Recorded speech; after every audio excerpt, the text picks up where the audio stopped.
Edmond at 250. Iyi ni Secret Lovers cyangwa se ukite abakundana rwihishwa. Iyi ni episode ya 9 tugiye gutangira. Ibi mwarabibonye muri episode ya 8 yatambutse. Gusa icyo nabashishikariza mwibuke gukora subscribe kuri Edmond at 250 kugira ngo kano ka seri kacu kajye kabagiraho ku gihe. Ndabizi muragakunda. Ibi twarabibonye n'incamake ntabwo nakongera kubisobanura, utarabibonye narebe episode ya 8 yatambutse murabibonamo. Muribuka ko twasoreje hano aho Henzi yari ari gukusha umukana no mukobwa Josephine amugati ngwino hano wanshinze unsobanurire kuntu ugenda ukanyanga ukajya gukundana n'umuniga udafite icyandusha. Genda uzana ibintu byawe uze tujyana, ntabwo ndi bugusigana. Ako warasaze musore, wibagiwe ko mama arimo hano mu nzu kandi aramutse asohotse akakubona sha bitabaye intambara byabara mahane kabisa. Umva uko byagenda kose niyo yaba ari intambara irimo urupfu ngiye niteguye kuyirwanya, kandi ibindi ndi kukubwira genda uze tugende vuba. Ariko wasaze musore, nakubwiye ngo watuje tukareba kuntu twabigenza. Tugaruke hano mama Josephine ari kumwe na Fred. Josephine yampezaga mu nzu, burya hano hari ahantu heza sha, hazi uko hari akayaga keza. Yidu hari aho sorora ninjye wahaguze mana we sha ni heza. Nibyo nakubwiraga. Tugaruke hano Josephine ari kumwe na Henzi bari guhangana. Ariko we uziko nungutse agatekerezo, hari ibintu ngiye gukora ku buryo mama arahita asubira mu rugo atanakubonye. Ubwo sinzi ngo agiye gukora iki. Umubyeyi yahise yitabaga telefone. Alo, umva nciye hafi y'inzu yawe nsanga ntimuhari, ariko mbonye hari umuntu uturumutsemo ameze nk'umujura. Ubwo ndanamubaje ni se musore wowe urakora iki hano? Arambwira ati reka reka. Umujura ko nta n'umuntu nasigiye imfunguzo, ubwo yaba ari nde? Gusa nyine urakoze kumpa ayo makuru, reka nze ndebe uko mbyitaho. Umukobwa araseka, hano si tumuzi. Fred, hari ibintu byihutirwa ngo hari umuntu umamagaye, arambwira ngo mu nzu yanjye havuyemo umuntu ngo kandi ashobora kuba ari umujura kuko ntabwo amuzi. Umva nyine nawe uhita uguruka sha ndagiye kabisa. Hano Josephine nawe yahise yitabaga telefone. Josephine sha gahunda nayisoje kabisa, ntugire ikibazo, ubu biratunganye sha. Urakoze, ndizera ko ubu ngubu ntabaye byahatari. Tugaruke hano umubyeyi bamubwiye ko mu nzu ye yibwe, nimba ari byo koko cyatari igipindi cya Josephine nk'uko yabipanze, ko agiye gushaka impamvu ituma mama we ajya mu rugo ngo ataza gukubita amaso Henzi bikaba ibibazo kuko aramuzi byatari. Twaraje gutya. Umva wowe tegereza, ugiye kubona ibintu ngiye gukora, ko ndabizi mama bagiye kwita ajya mu rugo ikubagaho, ntabwo ari bukubone. Tugaruka ahangaha mama yaje ko kwikubagaho, araza yinjira ahangaha. Fred nawe araza agatima abakwe baramwibye, azatangira gucokoza fone. Umubyeyi nawe araza afata ishakoshi ati kabisa ubu nerekeje ibyaro, ndabona bitazashoboka, nshobora gushiduka utwenda twanjye batumaze. Sora amukubita agatike ati ngaho ugerayo amahoro mama. Umubyeyi nawe nuko yaciyeho, nuko aba nabo bicara ahangaha baze bayacoce. Ariko mwana ubundi wandetse njyenyine, kubera icyo uri gushaka kunshora mu ntambara ntazashobora kurwana? Ubundi utaraza ahangaha nari nifitiye amahoro, ariko ikintu cyakuzanye sinzi icyo ari cyo kabisa. Tugaruke hano umubyeyi yahise aza koko, ako kanya yahise agera ku nzu ye, avuga ati banyibye. Ahageze asanga ingufuri irafunze. Se uyu muntu wamumagaye yambeshyaga cyangwa iwanjye ntabwo ahazi? Yanyitiranyije se ko mbona ingufuri iriho, uyu muntu se yaba yaciye? Kanze mpamagare Fred mubwire ibimbayeho. Fred, shaza uko bambeshye, ntunguwe no gusanga ingufuri ifunze, nta n'umuntu wigeze akoraho. Hasi ubundi nta n'umuntu nenahaye imfunguzo, ntabwo yaba yagiye mu nzu. Ese ubwo muntu yari agamije iki we? Sha sinzi nanjye birantunguye. Umuntu wampamagaye ambwira biriya ntabwo nzi icyo yari agamije. None se wafashe wamuhamagaye ukumva shaka nze muhamagare kabisa. Agiye guhamagara wa mukobwa. Umurongo muhamagaye urajimije, mwongere mugerageze mu kanya. Urajimije biramucanga umubyeyi. Tugaruke hano, Josephine nawe afata fone hamagara nyina. Mama wabyutse se? Ntabwo wamenye ibyabaye, ubu nasubiye mu rugo. Hari umuntu wampamagaye ambwira ngo mu rugo ngo hari umuntu wafunguye inzu yanjye, ariko nyine ngezeyo nsanga nta n'ikibazo cyavutse, sinzi icyatumye nyine ampamagara, gusa birashoboka ko yari ari kunkinisha. Gusa yari agamije iki we? None se uri bugaruke? Oya ntabwo ndi bugaruke Josephine. Nashaka gumeyo. Uwo ninde uvuze? Uwo ninde uri kuvugira kuri telefone uvugira iruhande rwawe? Ni Fred. Ni Fred? Kandi Fred musize mu rugo? Nese ko wari wambwiye ko utari mu rugo? Mva mama, nyine nari nagiye kugura utuntu ku muhanda, ubu nari magize. Josephine, ariko kubera icyo ugerageza kumbeshya? Uri gushaka kumpisha iki? Mama ntabwo nkubeshya, ubu ndi hanze. Okay, ariko nsanze umbeshya. Umubyeyi agira atya avuga ati reka nigire mu nzu, nuko nyine ariko si uyu mujura none koko yaba ahari. Fata imfunguzo ifungurira akazu ke, namwe murayibona ino nzu, n'umuyaga ushobora kumuhuhuka akisanga yageze kure. Kubera icyo ubeshye mama wawe ko nta muntu muri kumwe? Ariko ari njye nawe ubundi umubeshye ninde? Narakubwiye ngo nta muntu ugomba kumenya ko wowe uri hano hafi, nta n'ugomba kumenya ko tuziranye. Ese ubundi komera ukukundana na Erika bite byanyu? Erika ko waretse kumbeshya? Umva se nkubwire, nyine Erika twarateretanye, ariko nyine twateretanye narakubona. Yego ndabyumva, bwakomeze. Ariko henze, ubu urakeka ko ndi umwana? None se ukimara gukundana n'uwo mukobwa byagenze biti? Niyo mpamvu waje wigize umumarayika? Umumarayika? Ariko Josephine wagabanyije amahane, kubizi ko ari we nakunze gusa, kuzi ko n'ubu nk'ubu nkigukunda waretse kundwanya. Ariko ndabizi ko unkunda, ariko nanjye urabizi ko mfite umuntu nkunda kandi sinshobora kumureka. Tukomereze hano. Fred yaraje ahura na Henze. Mu guhura, Caleb, wigeze ubona Josephine? Ko ndi kumushakisha hose namubuze. Josephine si wose w'inyuma yawe ra? Nyuma yanjye? Kumbe bamukinnye imitwe bahise bamuta. We Josephine, uvuye he? Uzi ko nagushakishije ahantu hose nkakubura? Umva nari nibereye hariya muri jaride, nari ndi kwifatira ka fureshe ye. Muri jaride ahantu hose nahashakishije nakubuze, none ngo muri jaride? Areba uriya mutipe, dore nuko araza amwica mu mutwe ati tuza ariko ureke gukomeza ibintu, urabona turi mu minsi yo gupanika. Araje aramuhobera, undi yumvishe igituza aravuga ati reka ntuze amahane nyashire.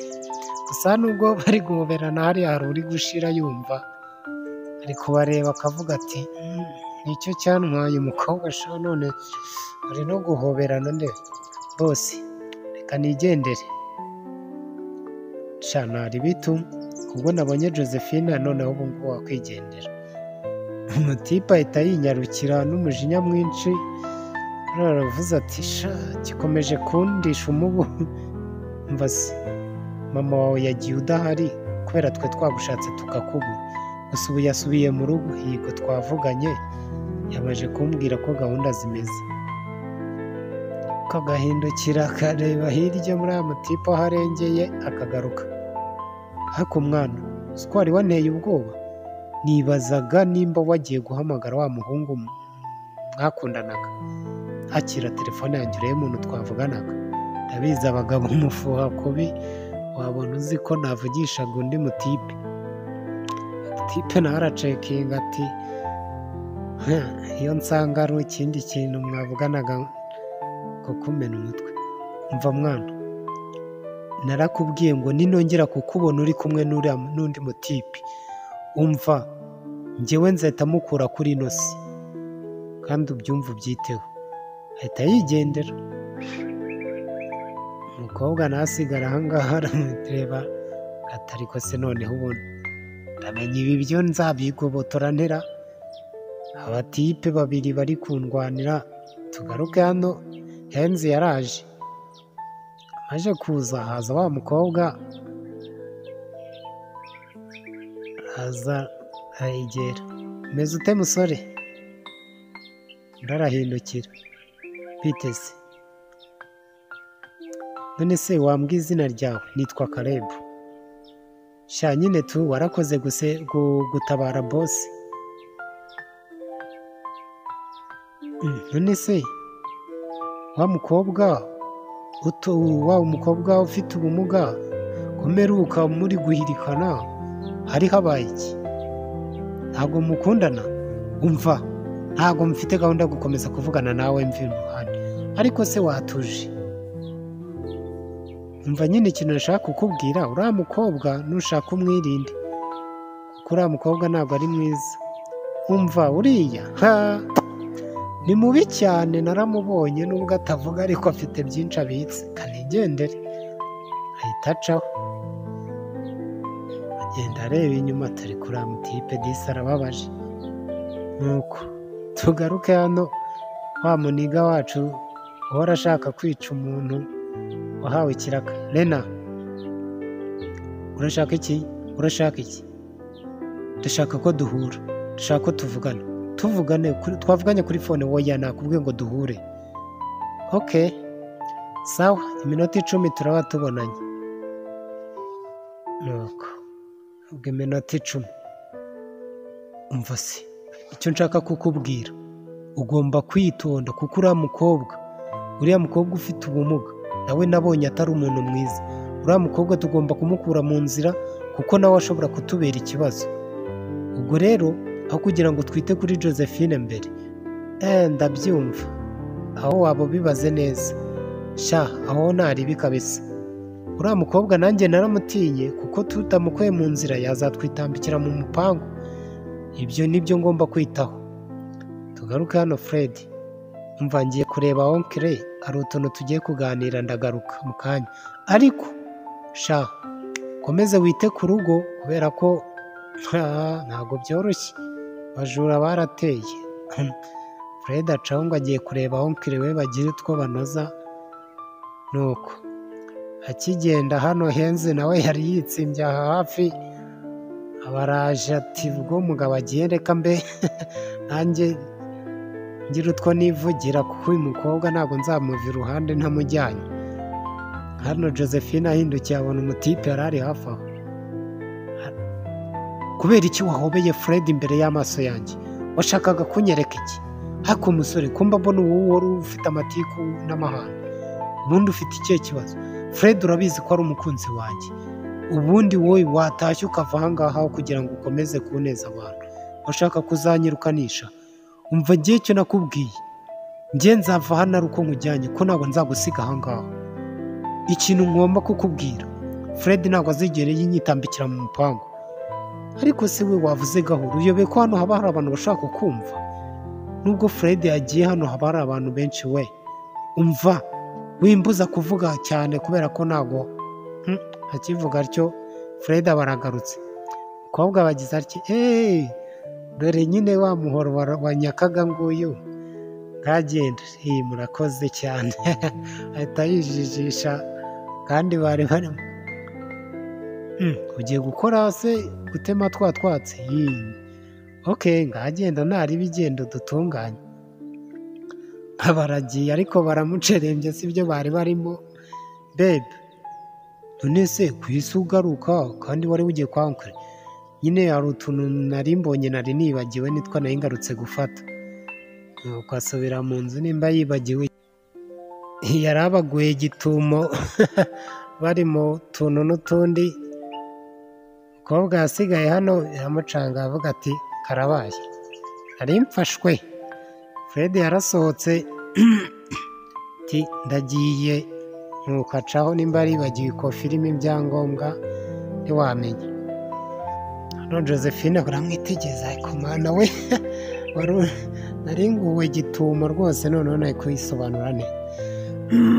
Tugaruka hano kuri wa mukobwa ufite ubumuga tutayigeze tumenya izina rye, gusa ndakeka abantu batangiye ino season rwose murabizi uko byagenze, muranamuzi, ntabwo nakwirwa njijinganya, mwaramumenye ko ari umukobwa nyine utavuga cyangwa utanumva, reka tubyite gutyo. Hano wa Murara yari yapanze gahunda na wa mukobwa Rena ko bagomba kukizaho uno mukobwa kuko ngo niwe kibazo. Murara yaraje hano, umukobwa amukubise amaso aranyaruka. Umutipa munyaruka ati ndago kuraho iryo josi wakanuwe kari kutwitambikira mu mupangu. Umukobwa yaraje hano, mubonye ko nawe anyaruka, niyo mpamvu abantu batabyibushye buriya aba ari sawa kunyaruka. Buriya mwe mubyibushye ni akazi kanyu, hari igihe kizagera bibe ngombwa ko mukenera kunyaruka bikanga. Mwagiye murya ibitunguru ubundi cyangwa mukanywa za vinegere, nimubona kano gataye ukuntu kaba kanyarutse kagacika umujura. Mujye mubura gukora udusiporo nk'ubu nk'aho bikubayeho ukabona umugizi wa nabi arakushatse kukugwa gitumo ngo akugirire nabi, wibyibuhiye utarakoze udusiporo ngo ubashe kunyaruka, urumva bitaba ari ibibazo. Ngo nyine abantu mubyibushye ndabarabuye, gahunda ni ibitunguru na vinegere. Hamwe muri kudutaye nk'utu ngutu mujye mugira akantu mukora k'agakorosi, dore nta wamenya uko bwira bimeze. Twagarutse aha ngaha wa Murara bishoboke kuba yamubuze ko ari kumushakisha by'ingufu, kumbe wa mukobwa yahise agera mu gipangu kare, aza hano yigize nk'aho yacitse umuntu, kandi buriya ntazi ko umuniga nawe yamugeze inyuma, agiye kubona amugezeho. Dore nibyo nababwiraga, yarirukanse agiye kugera aha ngaha kubitana na Fred ahita amugwamo. Wa Murara basubiye inyuma yirukanka, avuga ati karabaye. Wa mubosi yari agiye kongera kumbona nanone, umukobwa yaraje hano arahagira byatari. Fred ari kura muniga ubundi nicyo aba ashaka. Fred yahise afata wa mukobwa aramujyana. Mva basore, muzi ibintu bye bibaye kuri uno mukobwa? Muzi uko wa mutipe wari ugiye kugera nabi nawe yari ari kumwirukankana? Ese uriya mutipe arashaka iki muri uru rugo? Bishoboke kuba hari umupango muremure afite hano hantu. Nibyo se? Ese uwo mutipe noneho yaba ashaka iki? Uriya mutipe kandi ashobora kuba afite umugambi mubisha muri uru rugo. Tugaruke hano, Henzi yaraje yegera umukobwa utavuga.